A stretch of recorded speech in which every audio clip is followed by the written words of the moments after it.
अस्सलामु अलैकुम बच्चों, आज हम माहौल का मुताला 2 से किला प्रतापगढ़ पर शिवाजी महाराज की बहादुरी का हिस्सा 2 करेंगे। इससे पहले हमने देखा था कि किस तरीके से अफजल खान ने दाव पेच किए और शिवाजी महाराज से मुलाकात करने का इरादा किया। अब शिवाजी महाराज तो बहुत होशियार थे, वो समझ गए कि ये ज़रूर अफजल खान की तरकीबें हैं जो मुझे किले से बाहर बुलाने के लिए वो आजमा रहे हैं। तो उन्होंने शेर को सवा शेर, इस तरीके से शिवाजी महाराज ने अफजल खान को बड़ी चालाकी से पैगाम भेजा और उन्हें खुद ही प्रतापगढ़ बुलाने का इरादा किया।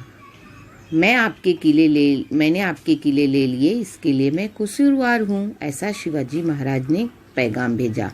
आप खुद मुलाकात के लिए प्रतापगढ़ आ जाइए, मैं आपसे बहुत डरता हूँ। क्या शिवाजी महाराज अफजल खान से डरते थे? नहीं, लेकिन उसकी तरकीबों को नाकाम करने के लिए शिवाजी महाराज ने इस तरीके से अफजल खान को खत लिखा। ये सुनकर अफजल खान बहुत खुश हो गया और शिवाजी महाराज ने मुलाकात का इरादा किया।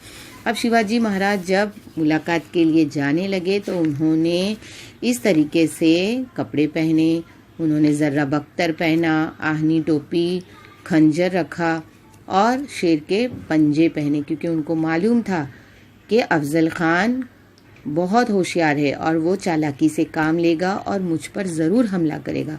इसके लिए शिवाजी ने इस तरीके से तैयारी की और जब वो मुलाकात के लिए पहुँचे तो साथियों उन्होंने अपने खिताब किया अपने साथियों से, अपना काम ठीक तौर पर करना और अगर मुझे कुछ हो जाए तो संभाजी राजे को गद्दी पर बिठाना, माताजी का हुक्म माना। इस तरीके से उन्होंने अपने साथियों को हुक्म दिया, पैगाम दिया और फिर उसके बाद वो वहाँ से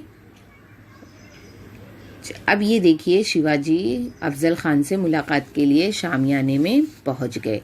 शामियाने में अफजल खान मौजूद था। वो शिवाजी को देखते ही बहुत ज़्यादा खुश हो गया और उसने तो समझ लिया कि अब वो एक ही बार में शिवाजी महाराज को ख़त्म कर देगा और उसने बड़ी होशियारी से शिवाजी महाराज को बगलगीर किया और ये सोचा कि वो जैसे ही शिवाजी उससे मिलेंगे वो उसे ख़त्म कर देगा। लेकिन शिवाजी महाराज ने उसकी एक ना चलने दी और खुद अपना खंजर निकालकर उसकी अतड़ियों में घुसा दिया। इस तरीके से अफजल खान वहीं पर ढेर हो गया और उनका बेटा अफजल खान का बेटा फजल खान बड़ी मुश्किलों से अपनी जान बचाकर बीजापुर पहुंच गया। तो आप